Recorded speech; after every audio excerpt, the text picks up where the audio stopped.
Marking scheme में exact words दिए जाते हैं कि इस आंसर में अगर ये वाली लाइन है तो मार्क्स देने हैं, अगर ये लाइन नहीं है कुछ और लिखा है तो कम देने हैं। तो जैसे मान लीजिए फॉर्मूला के आधा नंबर है और उसके बाद नेक्स्ट स्टेप का आधा है, बच्चे ने फॉर्मूला नहीं लिखा पर अप्लाई ठीक करा है तो वील गिव द मार्क्स। तो लोग बोलते हैं कि सबके ही 90+ आ गए हैं, तो ये तो बस CBSE में मार्क्स बांटे जाते हैं। बोर्ड एग्जाम बहुत स्ट्रिक्ट नहीं होता है, आपने देखा होगा जब भी स्ट्रिक्ट होता है तो पूरे न्यूज़पेपर में खबर फैल जाती है। करेक्ट। एक पेपर आप ओपन करते हैं तो फर्स्ट इंप्रेशन किस चीज से बनता है? हैंड राइटिंग से, स्ट्रक्चर से, या आंसर स्टाइल से? स्ट्रक्चर नहीं फॉलो हो रहा है या कुछ मिसिंग है जो मार्किंग स्कीम में इम्पोर्टेंट है, जिसके मार्क्स अवॉर्डेड है, तो हम क्वेश्चन नंबर लिखें। बच्चे क्वेश्चन नंबर नहीं लिखते। बच्चे क्वेश्चन 1 का क एक जगह करेंगे, 2 पेज बाद ख ग। एक आंसर शुरू करेंगे, अच्छे से लिखेंगे 3-4 लाइन, उसके बाद आप बीच में कुछ भी गाना लिख देंगे और फिर लास्ट में आप 3-4 लाइन और लिख देंगे तो आपको मार्क्स मिल जाएंगे। क्या ये सच है? और कोई 3 मिथ्स आप बता सकते हैं जो आपने सुनी है कि बच्चे बोलते हैं बोर्ड एग्जाम के बारे में? एक और मिथ है बच्चों के दिमाग में कि मैं अगर 500 का नोट डाल दूं तो शायद मेरे मार्क्स बढ़ जाएं। अगर मैं इंग्लिश गलत भी लिखूंगा मैथ्स में या साइंस में तो चलेगा? बिल्कुल, एब्सोल्युटली। और रफ में, जैसे आपने बताया हम रफ भी चेक करते हैं, तो क्या रफ में मैंने रैंडम कुछ भी लिखा है तो वो गलत हो जाएगा या मार्क्स कट जाएंगे? तो सबसे एक कॉमन जगह जहाँ बच्चे को आंसर पता होता है फिर भी मार्क्स कटते हैं, क्रिएटिव राइटिंग आजकल बहुत सफर कर रही है। देखिए एक्स्ट्रा मार्क्स की तो कोई गुंजाइश ही नहीं है। There is nothing in the marking scheme. एक बच्चा एक बोर्ड एग्जाम में 2 रीजन से बहुत अच्छा करता है। फर्स्ट, क्या ओवर राइटिंग के मार्क्स कट होते हैं? यस। टॉपर्स के आंसर शीट में नोटिसेबल डिफरेंस क्या होता है? 3 कुछ कॉमन चीजें जो आपने देखी हो जो हर बच्चे को 80% या 85 से ऊपर जाने में रोकती हैं।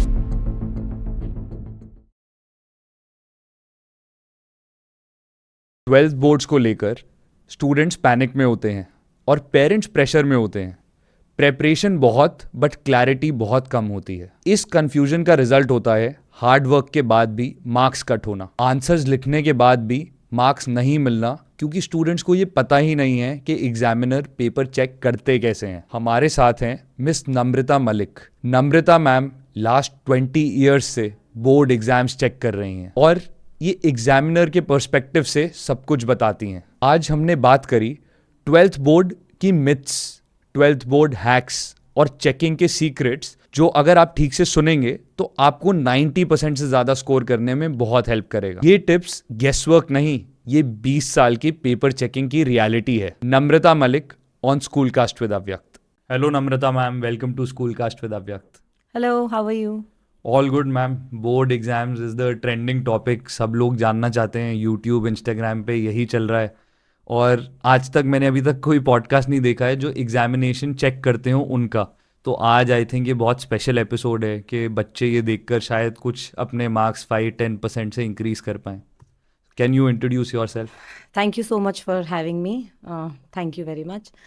I am a teacher at Sardar Patel विद्यालय। एक काफ़ी छोटा बट बहुत ही बढ़िया स्कूल है साउथ दिल्ली में। मैं वहाँ पे काफ़ी सालों से पढ़ा रही हूँ और काफ़ी सालों से करेक्शन भी कर रही हूँ, 20 years टाइप्स। मेरा कोर सब्जेक्ट तो मैथमेटिक्स है। ओके। सो मैं 11th 12th को मैथमेटिक्स पढ़ाती हूँ, बट बिकॉज मेरा बैकग्राउंड साइंस से है तो मैं थोड़ा बहुत साइंस में भी इंटरेस्ट ले लेती हूँ। तो डिस्कशंस विद टीचर्स हो जाते हैं तो पता चल जाता है कि उन लोगों का करेक्शन का स्ट्रगल कैसे रहा, बिकॉज मार्च एग्जाम्स होते हैं, अप्रैल में हम लोग सब करेक्शन करके लौटते हैं, फिर ज़रूर डिस्कशंस होते हैं थोड़े बहुत। So I hope I can help students, because obviously हमें भी चाहिए कि सिर्फ एक एग्जामिनेशन ऐसे नहीं होना चाहिए कि पास कर गए, अच्छे नंबर से पास करें, कॉन्फिडेंस बिल्डअप हो, बच्चे बूस्ट फील करें। तो that is obviously something, if I can help I would be very happy. या बिकॉज मैं जब स्कूल में था, आई वॉज इन 10th या 12th, तो बड़े क्यूरियस होते हैं बच्चे, रूमर्स भी फैलाते हैं कि ये वाली मैम ऐसे चेक करती हैं, कौन करता है किसी को पता नहीं होता। तो जब आपको बंडल ऑफ पेपर्स मिलता है बोर्ड्स का, तो प्रोसेस स्टार्ट कैसे करते हो आप चेकिंग का? तो हम लोगों को सबको एक सेंटर दिया जाता है, हम उस सेंटर पे रिपोर्ट करते हैं। उसमें हमें एक रूम अपॉइंट होता है। उस रूम में हम में से एक होते हैं हेड एग्जामिनर। उनको लेटर में दिया होता है कि वो हेड एग्जामिनर हैं और वो हमारे साथ एक मीटिंग कंडक्ट करते हैं। उस मीटिंग में बेसिकली एक मार्किंग स्कीम ऑलरेडी प्रिपेयर हो चुकी है। तो मान लीजिए एग्जाम हुआ, उसके 6 दिन तक मार्किंग स्कीम बनेगी और फिर इवैल्यूएशन प्रोसेस स्टार्ट होता है। अब मार्किंग स्कीम को हम लोग पूरा प्रॉपर्ली डिस्कस करते हैं, उस पर हमारी एक लंबी मीटिंग होती है और हम में से कुछ बहुत सालों से करेक्शन कर रहे हैं तो हम अपना भी फीडबैक देते हैं कि ये 1 किस में डिवाइड होगा, इस हाफ में एग्जैक्टली किस स्टेप के मार्क्स देने हैं, कीवर्ड्स क्या होने चाहिए, की स्टेप्स क्या होने चाहिए, हम उसको बिल्कुल थ्रैश इट आउट कर देते हैं और डिस्कशन करने से क्या होता है, हम लोगों को याद भी हो जाता है थोड़ा बहुत। इसके बाद हम लोग 2 पेपर्स, डमी पेपर्स होते हैं, वो पिछले पेपर्स भी हो सकते हैं, न्यू पेपर्स भी हो सकते हैं, हम उन्हें चेक करते हैं। उस चेकिंग के दौरान भी हम लोग डिस्कशंस करते हैं। और ये मार्किंग स्कीम को हम लोग जितना अडेप्ट करके जितना बेटर बना सकें from child point of view, हम उसको रेडी कर लेते हैं। फर्स्ट डे हम लोग 5 पेपर से ज़्यादा तो चेक ही नहीं कर पाते, बिकॉज हम बहुत स्लो करते हैं। हमारा डे स्टार्ट होता है 8 o'clock शार्प और ख़त्म होता है 4 o'clock, और 10 वर्किंग डेज हमें करने होते हैं। कभी कभी हम लोगों को संडे भी, अगर गुड फ्राइडे आ जाता है तो गुड फ्राइडे भी, सैटरडे भी, because correction has to be completed, bundles हमें ख़त्म करने हैं। तो 10 working days, 8 hours a day। 8 hours a day। और अब आप सोचिए कि अगर हमें 8 hours में हाफ एन आवर भी एक पेपर सोचे तो हम 16 ही कर सकते हैं। दैट मीन्स हमें इवेंचुअली 20 पेपर्स अ डे अगर करना है टारगेट, तो शुरुआत में तो हम लोग बहुत स्लो होते हैं, लाइक आई टोल्ड यू, पहले दिन तो 5 ही हो पाते हैं, फिर धीरे धीरे स्पीड बनती है।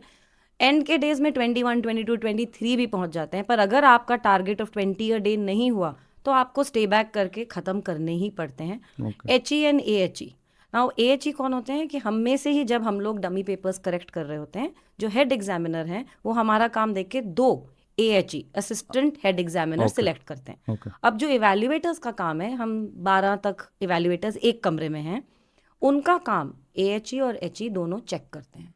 तो 2 पेपर्स अ डे मिनिमम हमारे HE के पास एंड 2 पेपर्स AHE के पास जाते हैं, कि ताकि परफेक्शन मेंटेन रहे। यस, यूनिफॉर्मिटी मेंटेन करनी है। हमें बार बार ड्यूरिंग दैट मीटिंग ये बताया जाता है कि बच्चे डिफरेंट बैकग्राउंड से आते हैं, डिफरेंट शहरों से हैं, डिफरेंट सिस्टम्स हैं उनके, तो हमें एम्पैथेटिक अप्रोच लेनी है करेक्शन के टाइम। और हमें सब्जेक्टिव बिल्कुल नहीं होना, हमें ऑब्जेक्टिव रहना है। मतलब कि मार्किंग स्कीम आपके सामने है, आप उसे स्टिक करें। आप चाहे अपने स्कूल में स्ट्रिक्ट हैं, अपने यूनिट टेस्ट में आप स्ट्रिक्ट हैं, आपने प्री बोर्ड में भी स्ट्रिक्ट करेक्शन करी है, पर उस समय आपको जो मार्किंग स्कीम में है उसी के मार्क्स देने हैं, और अगर वो मिसिंग है उसके काटने हैं। अगर ऑल्टरनेट मेथड्स हैं तो हम लोगों को HE AHE के पास ले जाके डिस्कस करने होते हैं, और फिर हम लोग टुगेदर डिसाइड करते हैं कि हम उन क्वेश्चंस में कितने मार्क्स अवॉर्ड करेंगे। तो क्या सेम आप लोग वर्ड्स डिसाइड करते हैं कि बच्चे ने ये वर्ड मेंशन करा होगा, जैसे मैथ्स या दूसरे सब्जेक्ट्स में लैंग्वेज होती है, तो लैंग्वेज में अगर ये वर्ड है तो मार्क्स मिलेंगे, ये वर्ड्स नहीं है तो नहीं मिलेंगे? ये काम मार्किंग स्कीम जो बनाते हैं वो करते हैं। देयर इज अनदर टीम, एक अलग टीम ऑफ टीचर्स है, वेरी एक्सपीरियंस टीचर्स, बहुत अलग अलग स्कूल से, जो बैठ के मार्किंग स्कीम बनाते हैं। नो, बट मार्किंग स्कीम में एग्जैक्ट वर्ड्स दिए जाते हैं कि इस आंसर में अगर ये वाली लाइन है तो मार्क्स देने हैं, अगर ये लाइन नहीं है, कुछ और लिखा है तो कम देने हैं। अगर लैंग्वेज है मान लीजिए, तो उसमें वर्ड्स विद सिमिलर मीनिंग, तो कीवर्ड मतलब कि बेसिकली ये वर्ड्स टेक्स्ट बुक में हैं, इनसे मिलते जुलते वर्ड्स होने चाहिए विद द सिमिलर मीनिंग। और अगर मान लीजिए साइंस है तो कुछ टेक्निकल वर्ड्स हैं जो होने चाहिए। और अगर मैथ्स है तो जैसे मान लीजिए फॉर्मूला के आधा नंबर है और उसके बाद नेक्स्ट स्टेप का आधा है, बच्चे ने फॉर्मूला नहीं लिखा पर अप्लाई ठीक करा है तो वील गिव द मार्क्स। पर एक और बच्चा है जिसने फॉर्मूला लिख दिया पर आगे कुछ नहीं लिखा, तो हम उसे बेनिफिट देते हैं, फॉर्मूला के मार्क्स देते हैं। तो हम काटते नहीं हैं पर हम बेनिफिट देते हैं। अगर किसी ने फॉर्मूला नहीं लिखा और आंसर ठीक है तो आप वो इग्नोर करके मार्क्स मिल जाते हैं, बिकॉज जो अप्लाई कर पा रहा है उसको फॉर्मूला आता है। Got it. तो मार्किंग स्कीम में फॉर्मूला अगर एक्सप्लिसिटली हाफ है कि इसके हाफ मार्क है तो हम उसको चेज नहीं करेंगे कि कहाँ है फॉर्मूला, कहाँ है फॉर्मूला। Got it. हम लोग बच्चे को बेनिफिट ऑफ डाउट देते हैं। Got it. और जो ये हेड एग्जामिनर है और AHE है असिस्टेंट हेड एग्जामिनर, क्या ये CBSE के लोग होते हैं या ये स्कूल वाले टीचर्स हैं आपकी तरह? ये स्कूल टीचर्स हैं विद 25 years एक्सपीरियंस और मोर। एंड ये बोर्ड करेक्शन पहले एज इवैल्यूएटर्स कर चुके होते हैं, HE बन चुके होते हैं, ऑब्वियसली AHE पहले बन चुके हैं, इवैल्यूएटर्स बन चुके हैं, तब HE बनते हैं। एंड बोर्ड इनके बारे में ऑब्वियसली अच्छे से जानता है because they are also helping the board with other tasks. They are very professional. Okay. And CBSE का कहाँ रोल आता है मैम इस प्रोसेस में? CBSE is the paper setter. Okay. All the data of the schools which teachers are teaching in the school CBSE के पास है, तो CBSE देखता है कि कितने years ऑफ एक्सपीरियंस टीचर्स के पास हैं, then they prepare the letters and they send the letters to the schools that आप अपने टीचर्स को हमारे लिए करेक्शन के लिए भेजिए। Because see the beauty, this is something I want to share with the audience, that I believe that the beauty of the board exam is that it is एक uniform platform.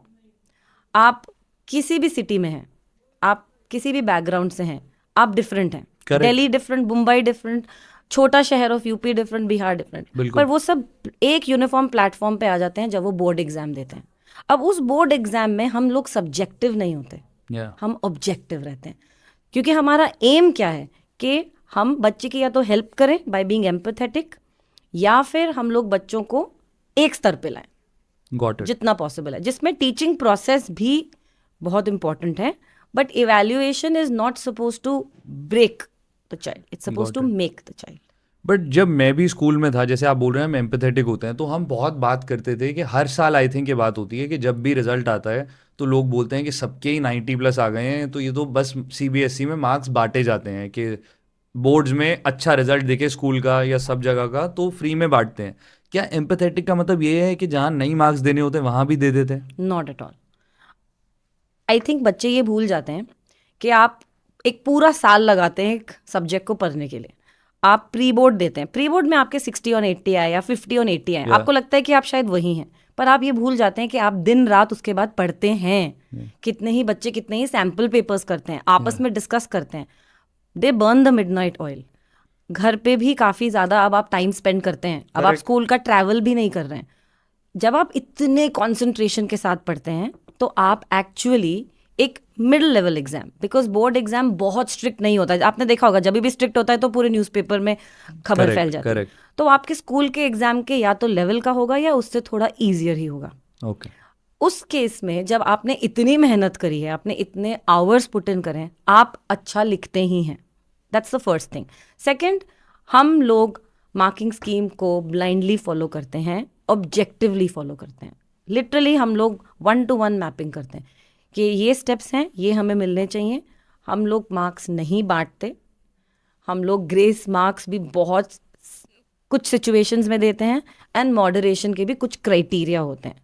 Everything is very practically planned and thought about. But grace marks का क्या criteria होता है? सो grace marks is, मान लीजिए कि एक बच्चे ने MCQs बहुत अच्छे करे, पर उसके बाद उसके लॉन्ग आंसर्स में मिस्टेक्स हो रही हैं एंड बॉर्डर लाइन मार्क्स हैं, child can go either way. So there the head examiner, उनके हाथ में होता है कि वो एक certain percentage of marks as grace marks दे सकते हैं to pass the child. Okay. But there is also a formula there, तो ऐसे नहीं है कि बस मार्क्स बढ़ रहे हैं। ओके। मतलब पास करने के लिए उनको मार्क्स दे दिए जाते हैं कि कोई बात नहीं, आप एडिशनल मार्क्स ले लो। Yes, which is also done at school level. Yeah. At school level also, retests have to be done, grace marks have to be given. The head of the institution has that right, and there is a certain exact set of marks that she can give. अब बहुत सारे myths भी हैं कि आपकी handwriting अच्छी है, आपका स्ट्रक्चर अच्छा है, तो मार्क्स एक्स्ट्रा मिल जाते हैं। तो जब एक पेपर आप ओपन करते हैं तो फर्स्ट इम्प्रेशन किस चीज़ से बनता है? हैंडराइटिंग से, स्ट्रक्चर से, या आंसर स्टाइल से? वेरी नाइस क्वेश्चन, क्योंकि ये एक एक्चुअली बहुत बड़ा मिथ है। हम लोग जब क्लासरूम में बच्चों को पढ़ा रहे होते हैं, बोर्ड एग्जाम के लिए प्रिपेयर करते हैं, हम चाहते हैं कि वो अपना बेस्ट करें, तो हम उन्हें बोलेंगे नीटली लिखना, हम ही उन्हें बोलेंगे कि प्रेजेंट अच्छे से करना, करेक्ट, बहुत अच्छे से स्ट्रक्चर आंसर, जैसे हमने नोट्स बनाए हैं, बुलेट पॉइंट्स वगैरह सब करना। हाउएवर जब हम वहाँ पे बैठ के चेक कर रहे होते हैं, तब हम सिर्फ आंसर की जो हमारे सामने मार्किंग स्कीम है उसको स्टिक करते हैं।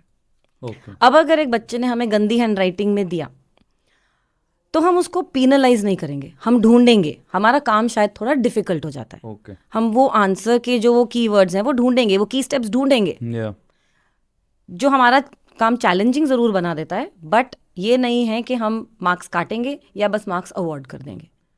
और अगर मान लीजिए स्ट्रक्चर नहीं फॉलो हो रहा है या कुछ मिसिंग है जो मार्किंग स्कीम में इम्पॉर्टेंट है, जिसके मार्क्स अवॉर्डेड हैं, तो हम ज़रूर मार्क्स काटते हैं, हम नहीं उसके लिए बच्चे को मार्क्स अननेसेसरली अवॉर्ड कर देते। I will give you N analogy. देखिए, आपको मान लीजिए एक वाइट कुर्ते के साथ सलवार खरीदनी है, आपकी सलवार मिसिंग है, आप मॉल जा सकते हैं किसी स्टोर में, उस स्टोर की एक वॉल पे हर तरह की सलवार है, हर तरह का कलर है, साइजेस वगैरह सब बहुत अच्छे से हैं।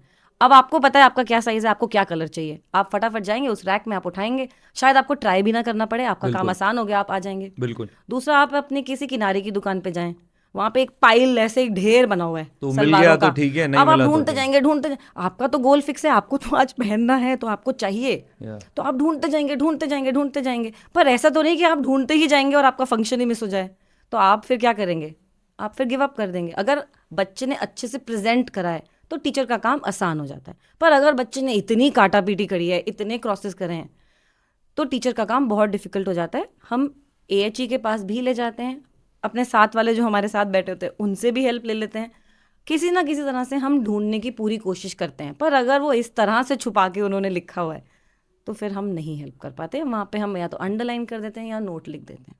तो इसका मतलब है कि जो भी लोग ये देख रहे हैं, आप प्लीज़ प्रेजेंटेशन को क्लीन रखो ताकि एग्जामिनर जो है उन्हें समझ आ पाए। एग्जैक्टली अगर आपने कोई भी चीज़ प्रिपेयर करी है, आप उसको अपना बेस्ट वे में ही लिखना चाहेंगे। करेक्ट। आप उसे अच्छे से प्रेजेंट करेंगे, आप चाहेंगे कि एग्जामिनर खुश हो, आप उसको बहुत प्रॉपरली मेंशन करेंगे स्टेप्स को, आप उसके रीजंस भी देंगे, because you want to share कि मैम मुझे आता है, सर मुझे आता है। अगर आप बहुत काटा पीटी कर रहे हैं तो उससे क्या पता चलता है कि आप प्रिपेयर्ड नहीं हैं। करेक्ट।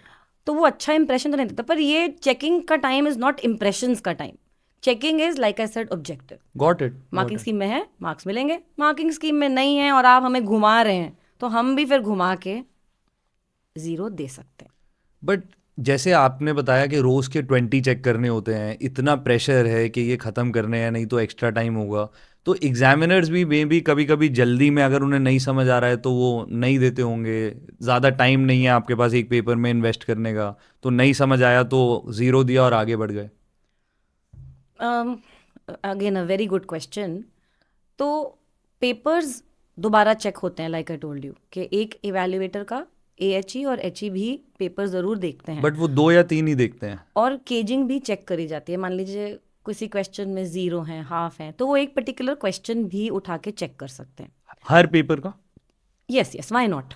बहुत बारी तो साइन देखिए ऑफिशियली वो 2 या 3 करते हैं, ओके, पर they can go over more papers also. Okay. और वो घूम रहे होते हैं, वो चल रहे होते बट अभी इस प्रोसेस में कहीं भी टेक्नोलॉजी इन्वॉल्व नहीं है ताकि जो ह्यूमन एरर है उसको कट कर सके। नो, टेक्नोलॉजी नहीं है और human error. I tell you something, एक और एग्जांपल देते हैं। जैसे कि मान लो यू वेंट फॉर शॉपिंग, आप शॉपिंग के लिए गए, आप बहुत सारे बैग्स लेकर आए, बस से आए, ऑटो से आए, स्कूटर से आए, उबर से, आई डोंट नो।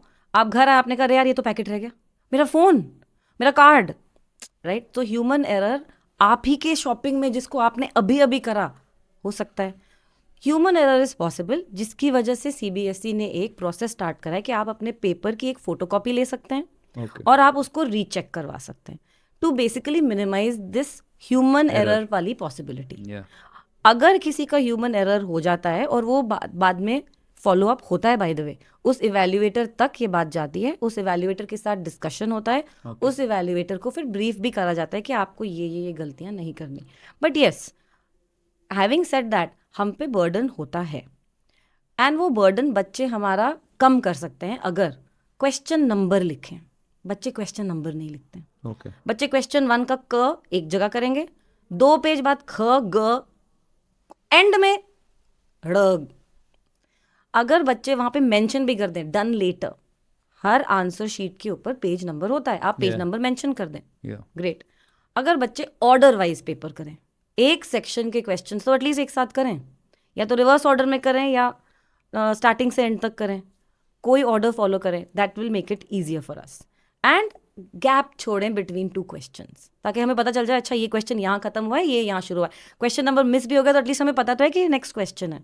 क्योंकि कभी कभी क्या होता है कि आप फ्लो में जब चेक कर रहे होते हैं, आपने क्वेश्चन 1 का क और ख एक जगह देखा, आपने उसके मार्क्स दे दिए, अब वो जो बाकी उधर हैं आप उनके मार्क्स उधर चढ़ाएं या इधर चढ़ाएं में कभी कभी ह्यूमन एरर बढ़ सकता है। Got it. So here children can help us by making their presentation better. तो इसीलिए ये चीज़ें बार बार बोली जाती हैं। क्या इनके लिए पेनलाइज करा जाता है? नहीं। पर क्या ये उन्हें खुद को हेल्प करेंगे? हाँ। हम बहुत बार ये सुनते हैं, एक बहुत बड़ी मिथ है या रियलिटी, आई डोंट नो, कि आप बोर्ड में एक आंसर शुरू करेंगे, अच्छे से लिखेंगे 3-4 लाइन, उसके बाद आप बीच में कुछ भी गाना लिख देंगे और फिर लास्ट में आप 3-4 लाइन और लिख देंगे तो आपको मार्क्स मिल जाएंगे। क्या ये सच है? वेल, आज की डेट में तो बिल्कुल नहीं है। जब मैं स्टूडेंट थी मैंने भी ये सब सुना है, पर in today's day and age not at all. क्योंकि अब वर्ड लिमिट आ गई है। आपको एक क्वेश्चन को 20 to 40 वर्ड्स में लिखना है, तो आप गाना कहाँ लिखेंगे? वो 20 to 40 वर्ड्स बस उतने ही हैं जितने आपके वो कीवर्ड्स को कनेक्ट कर पाए एक सेंटेंस में। 2 मार्कर, 3 मार्कर, 5 मार्कर अगर मैथ्स का क्वेश्चन है, उसमें भी आप क्या ही लिख पाएंगे? और अगर आप लिख पाएंगे तो टीचर क्रॉस क्रॉस क्रॉस लगा के आपको उन्हीं कीवर्ड्स का मार्क्स देंगे। बट अगर मैंने कुछ 3 लाइन ठीक लिखी है, फिर रैंडम बुलशिट लिखा है, फिर 3 लाइन लिखी है, तो क्या मुझे कुछ भी मार्क्स मिलेंगे या आप जीरो? अगर वो 3 लाइन मार्किंग स्कीम से अलाइन करते हैं, Okay. या फिर आप एक बहुत ही बॉर्डर लाइन स्टूडेंट हैं जिसका हमने अभी ग्रेस मार्क वाला सिचुएशन डिस्कस करा था, पॉसिबल है, क्योंकि हो सकता है बच्चा बोले मैंने तो कुछ भी नहीं लिखा, देखो मुझे 1 मिले हैं, पर वो बच्चा आपको ये नहीं बता रहा है कि वो इस 1 के बिना शायद फेल हो जाता, उसका पूरा ईयर रिपीट होना पड़ता। तो एक ह्यूमन एंगल है, उस ह्यूमन एंगल को बच्चे कुछ भी कहीं भी प्रेजेंट कर देते हैं, वो ट्रू नहीं है। हर एक चीज का एक रीजन है। और कोई 3 मिथ्स आप बता सकते हैं जो आपने सुनी है कि बच्चे बोलते हैं बोर्ड एग्जाम के बारे में?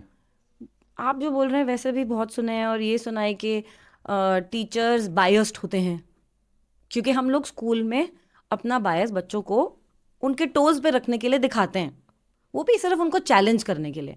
हम कभी बायस निकालते नहीं है, पर उनको लगता है टीचर्स बायस्ड होते हैं, वो जिस लेवल का पढ़ाते हैं वो वही लेवल एक्सेप्ट करते हैं। जो बहुत अच्छे टीचर्स होते हैं वो स्ट्रिक्ट चेकर्स होते हैं, जो एवरेज टीचर्स होते हैं वो लीनियंट। Nothing like that.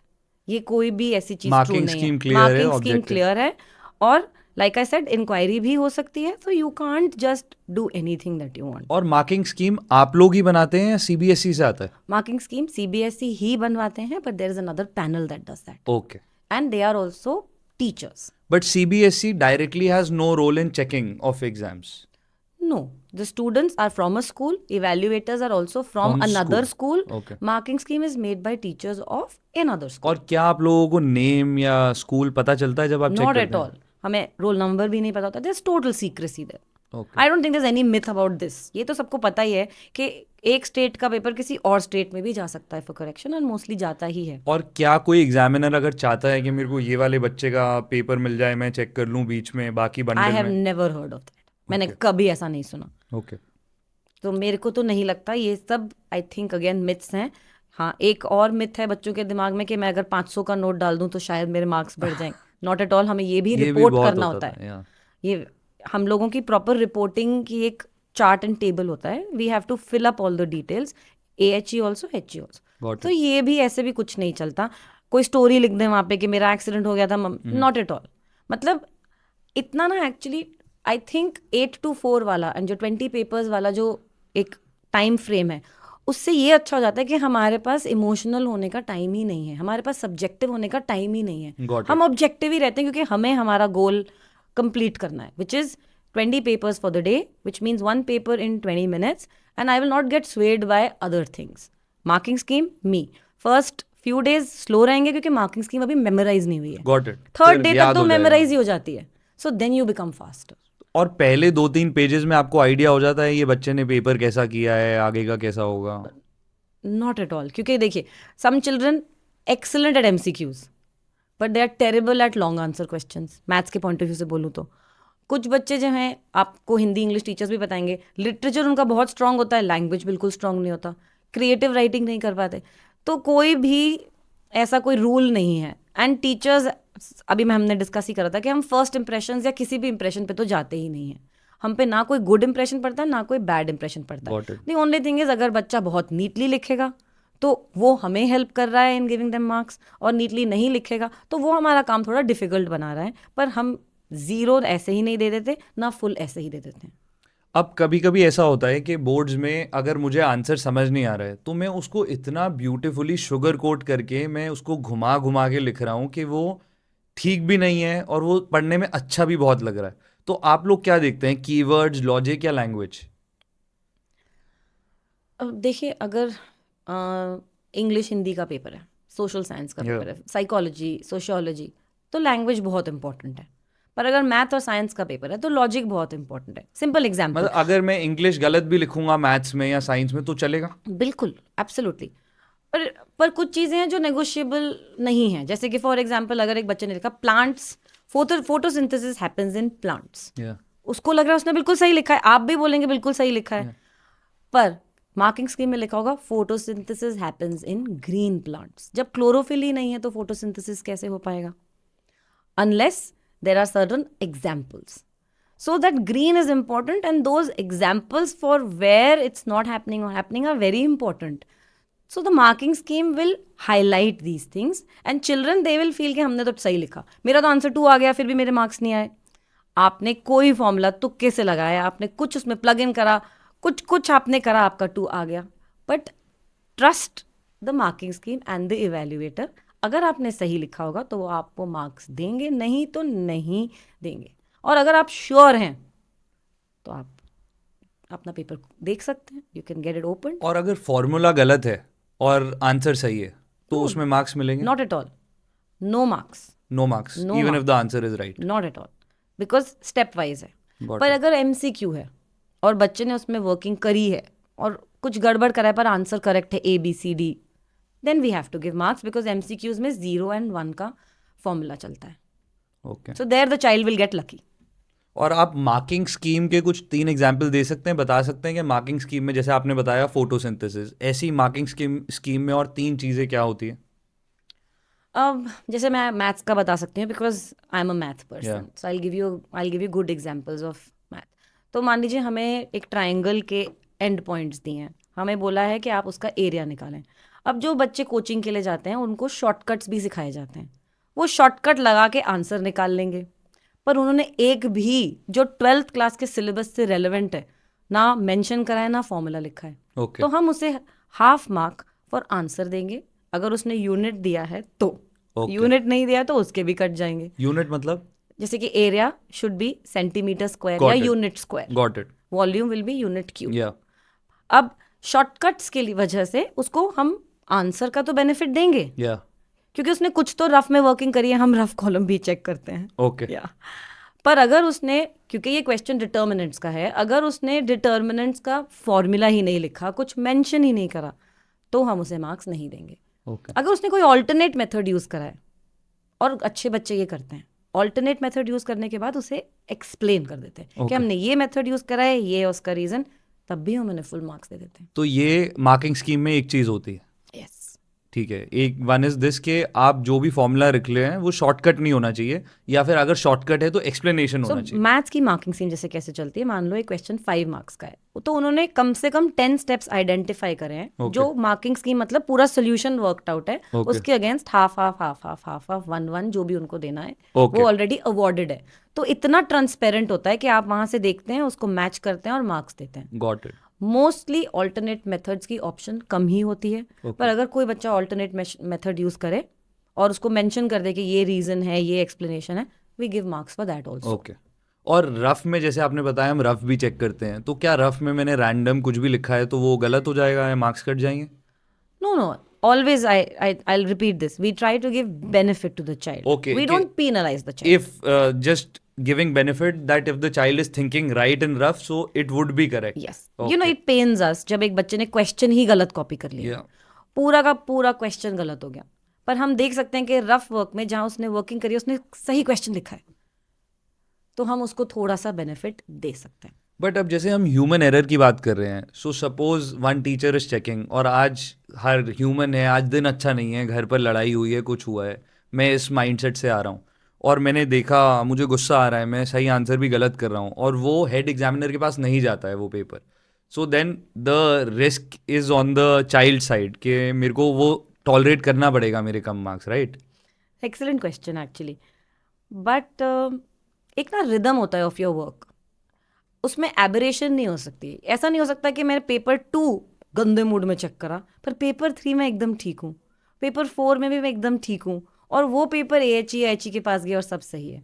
अगर आपका मूड गड़बड़ है तो मोस्टली आपका मूड गड़बड़ ही रहेगा for a couple of papers, and जो फॉर्मूला डिसाइडेड है that for every 5 papers 1 will go for correction, वो उसको किसी तरह से हैंडल कर लेता है।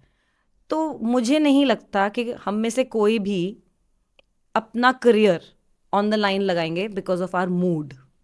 But if somebody does this कि उन्होंने गलत मार्क्स दिए या गलत चेक करा, तो क्या आपका करियर ऑन द लाइन होता है, उन पर एक्शन लिया जाता है अगर कोई गुस्सा निकालता है? CBSE has lot of protocols. Okay. So people are very very diligent with their duty. I have been correcting for a very long time and I'll say 85% at least of my peer are very very very methodical. Okay. The newcomers, you know, you have to give them a little leeway.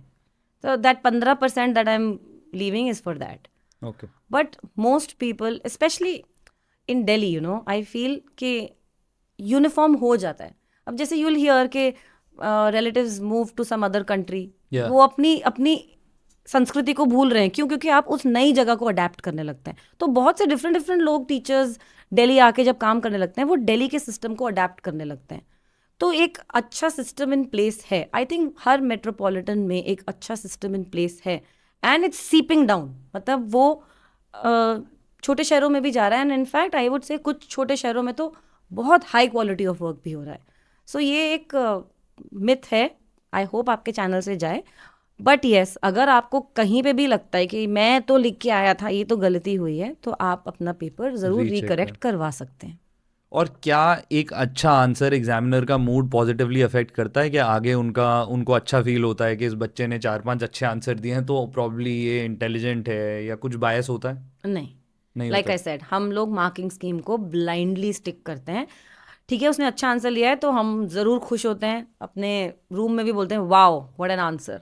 But just that, इतना ना actually time भी नहीं होता है that आप paper के ऊपर बैठ के एक डिस्कशन करें। We are time bound. Got it.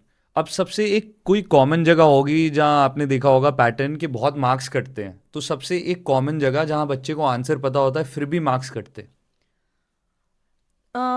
अगर बच्चे ने पूरी वर्किंग ठीक करी है, स्टेप बाय स्टेप लिखा है, आंसर करेक्ट आया है, कोई रीज़न नहीं है कि उसका मार्क कटेगा। बट अगर उसने रट्टा मारा है, बाय चांस ये सैम्पल पेपर का क्वेश्चन था, उसने सिर्फ किसी तरह से फटाफट कर लिया, वो भूल रहा है फर्स्ट स्टेप सेकंड स्टेप पर, उसने एंड के लिख दिए, तो मार्क्स कटेंगे। दैट्स मैथ्स के पॉइंट ऑफ व्यू से।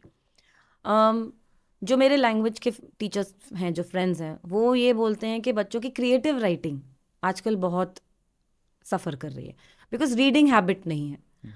आप अगर रीडिंग नहीं करेंगे तो ओरिजिनल थिंकर्स नहीं बनेंगे। बिल्कुल। तो आप वही सब चल रहा है और सब बिल्कुल एब्सोल्युटली, आप चैट जीपीटी से अपना काम तो करवा लेंगे उस समय, पर आपकी खुद की ग्रोथ नहीं होगी। तो अगर आपको खुद से ग्रो करना है, अगर आपको बहुत ही एक इंटरेस्टिंग आंसर देना है, एक अलग पर्सपेक्टिव देना है, तो उसके लिए आप एक रीडर होने चाहिए। करेक्ट। आजकल बच्चे रीड नहीं कर रहे हैं, तो इसलिए क्रिएटिव राइटिंग में उनका बहुत मार्क्स कट रहे हैं।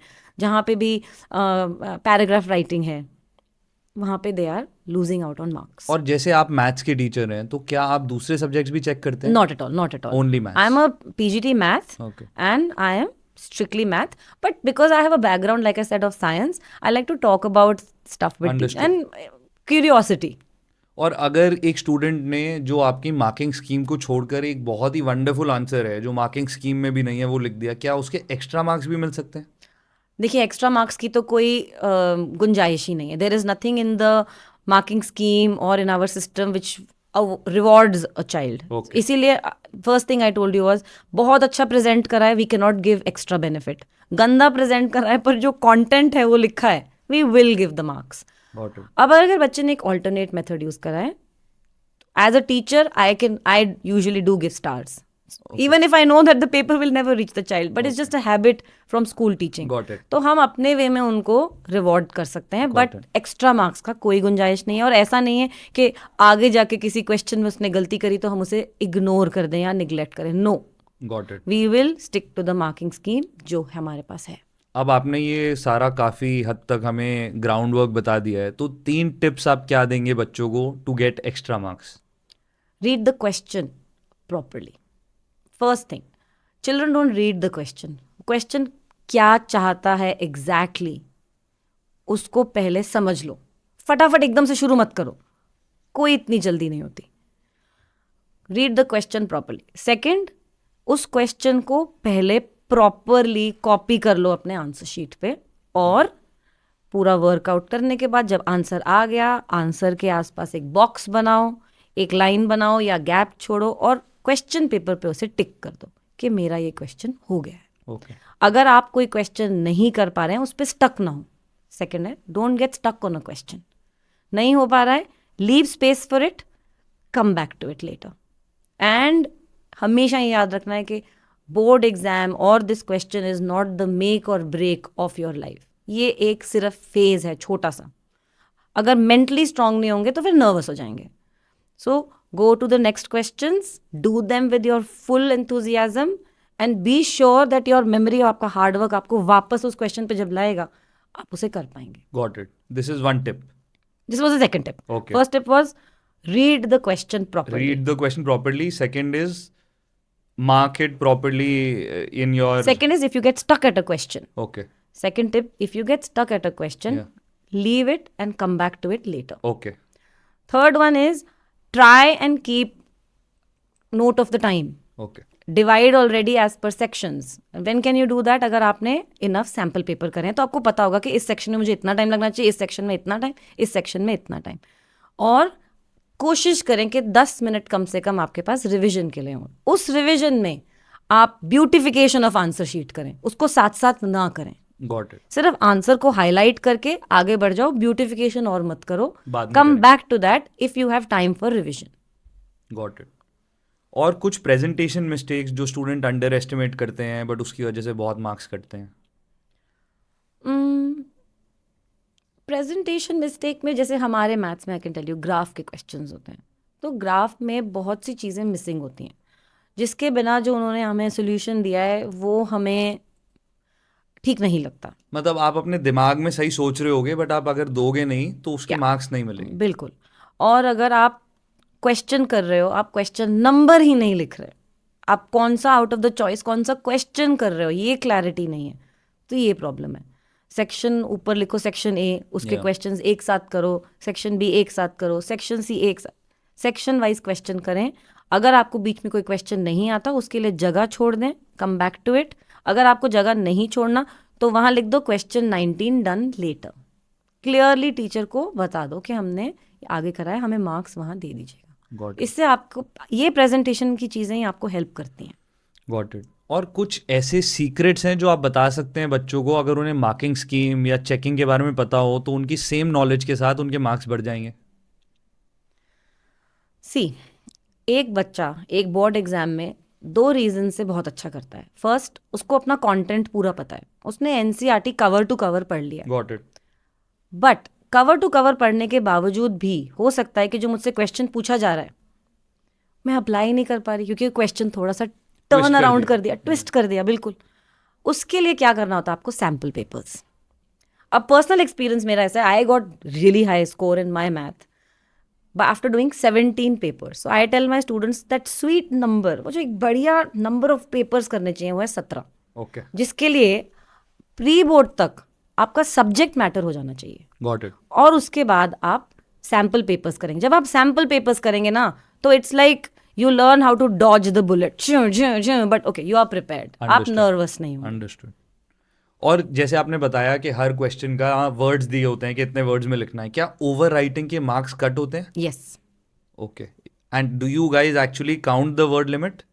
सो how it happens, the child can also do the same thing. आप अपने फर्स्ट लाइन के वर्ड्स काउंट कर लीजिए and then number of lines देख लो, मल्टीप्लाई करके पता चल गया. अब हम अगर 20 to 30 दिया हुआ है तो 70 तक भी टीचर अलाउ कर देते हैं. पर अगर बच्चा इस इंप्रेशन में है दैट बहुत लंबा आंसर होगा तो मुझे बहुत अच्छे मार्क्स मिलेंगे और उसने एक पूरा पेज ही भर दिया, that child will be penalised. और आंसर जो होते हैं वो जब ज़्यादा लंबे होते हैं लेंथ से तो अच्छे मार्क्स मिलते हैं या क्लैरिटी से मिलते हैं? जैसे 100 वर्ड्स का है, अगर मैं 10 वर्ड्स में लिख दूंगा या 30 वर्ड्स में तो क्या उसके कम मार्क्स मिलेंगे मुझे अगर सही भी होगा? आई वुड से एक अच्छा answer is balance of both. Don't over do the length and don't compromise on the clarity. Okay. मतलब ये नहीं होना चाहिए कि एक 3 नंबर का क्वेश्चन है और आपने एक लाइन में छोड़ दिया क्योंकि आपको लग रहा है कि जो पंच लाइन है वो मैंने लिख दी. तो कॉम्प्रोमाइज नहीं करना आपको क्लैरिटी पे, पर ओवरडू नहीं करना लैंग्वेज को. Got it. तो क्या आपने किसी 100 on 100 वाले के भी क्वेश्चन पेपर चेक किया, आंसर शीट चेक करी है? यस. तो टॉपर्स के आंसर शीट में नोटिसेबल डिफरेंस क्या होता है?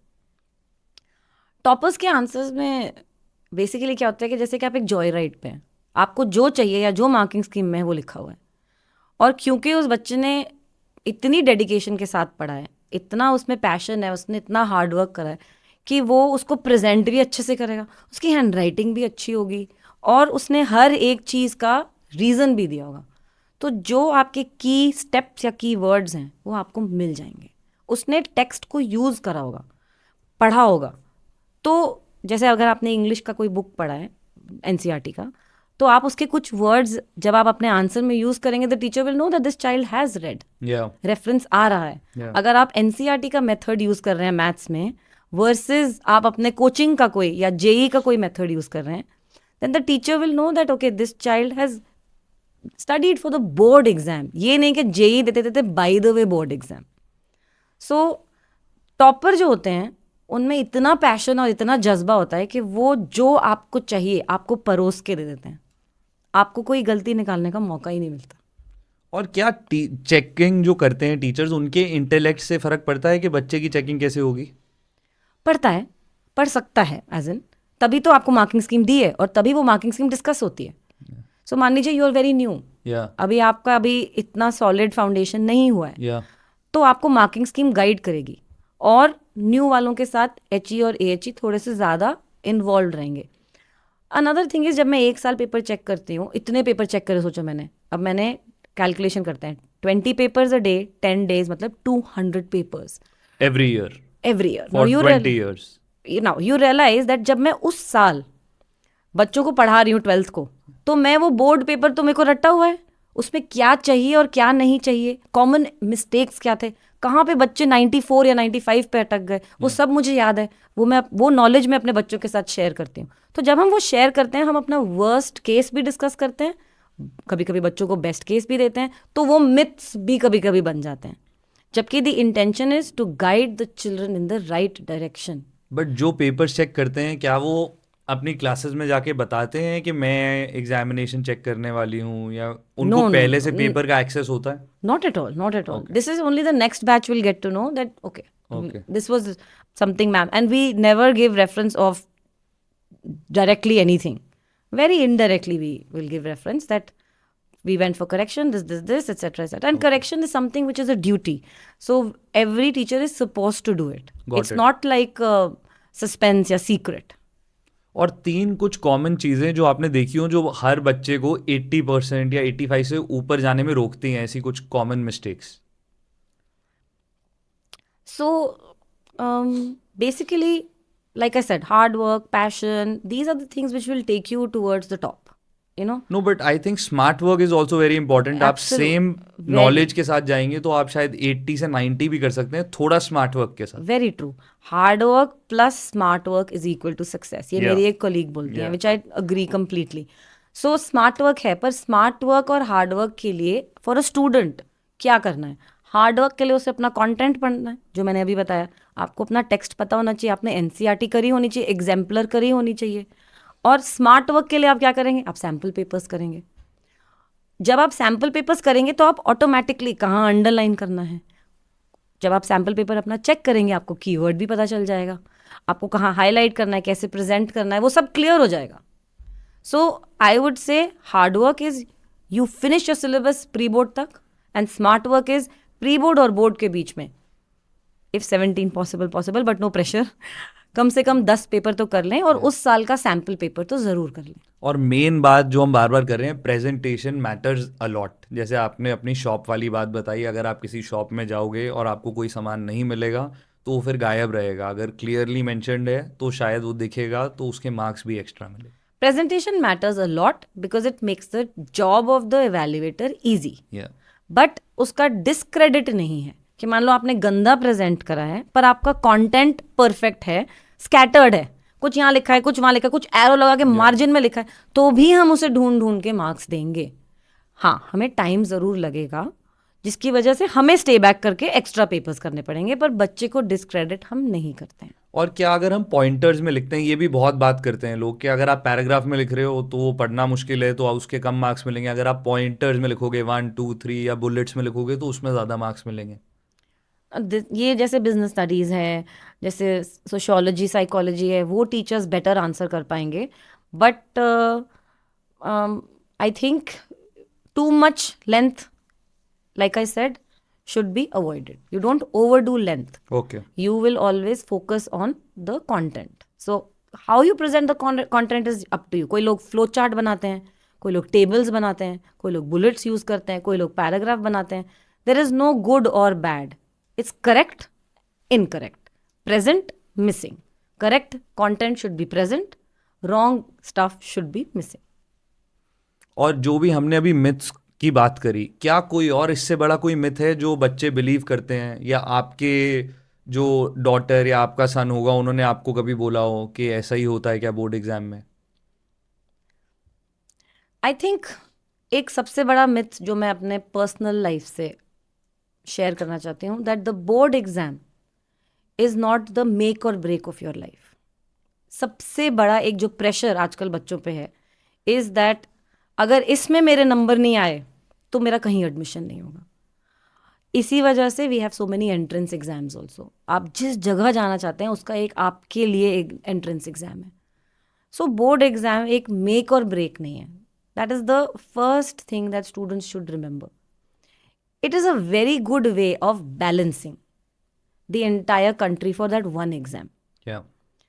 सो उसके मार्क्स ट्रिवियल नहीं है, इंपॉर्टेंट हैं.